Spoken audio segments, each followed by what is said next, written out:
Winter 100% is on its way.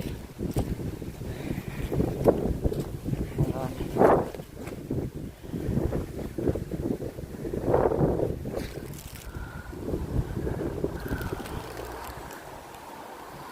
It's windy, it's cold, it's fucking raining. But you've got to get out. You're not made of sugar, you won't melt.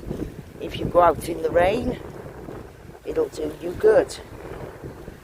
You see lots of people out.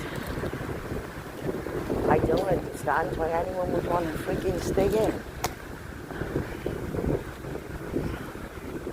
You've got to get out, even if I didn't have a dog. Well, if I didn't have a dog, I'd probably be playing afternoon bingo or something. But it's out the house, isn't it, you know? Anyway,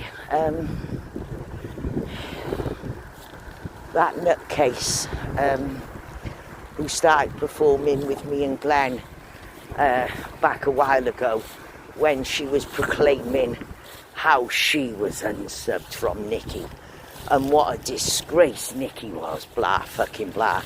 Saw her a couple of weeks later, all over Nikki like a fucking rash. I don't know what the situation is now, but I know she's again opening her mouth. So let me clarify something for you.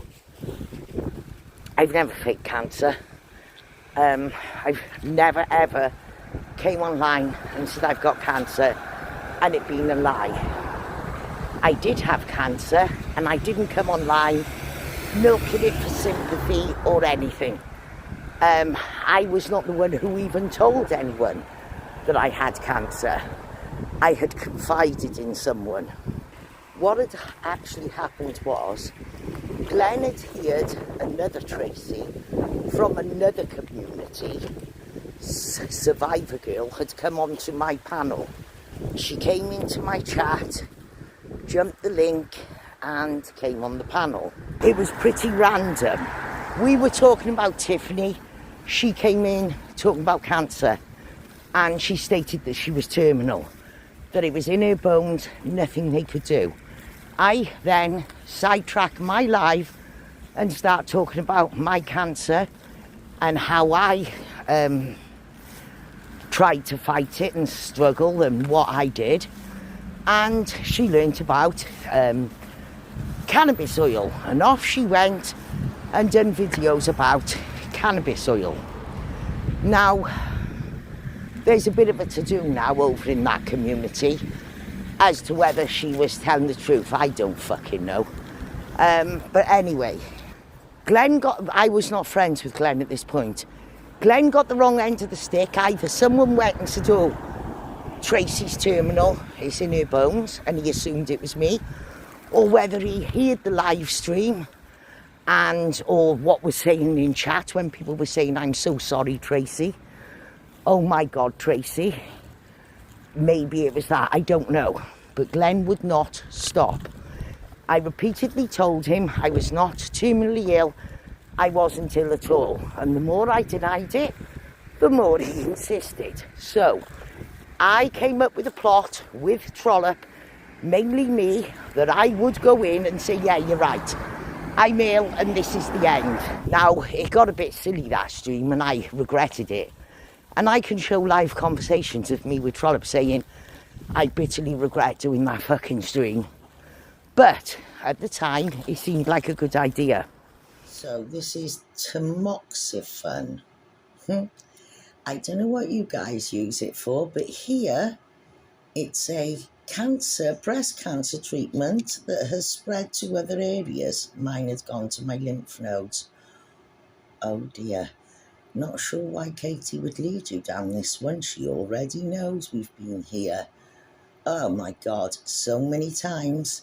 Now, it's the weekend, obviously, but Monday I will ring my breast cancer nurse and you'll hear me going through the hospital switchboard and you'll hear me eventually get through to the cancer clinic, who will then put me through to the breast care nurses. Those are the people who, if you have any problems later, Now, I have missed an appointment for a mammogram, so I will ring and make that appointment, okay?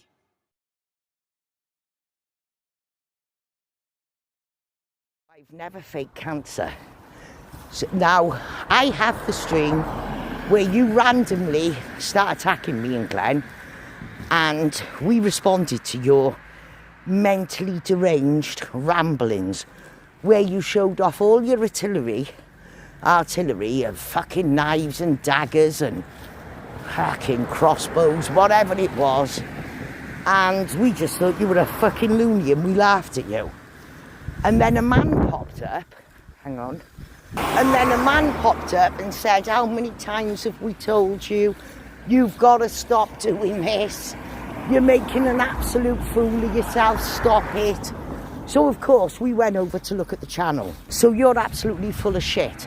We know you're a flaky cunt because when Katie and Nikki fell out the first time, you were over on Katie's, dropping to Nikki, who you'd known a lot longer than Katie, how you weren't going to go over on her chat, how disgusted you were, how you were unsubbing.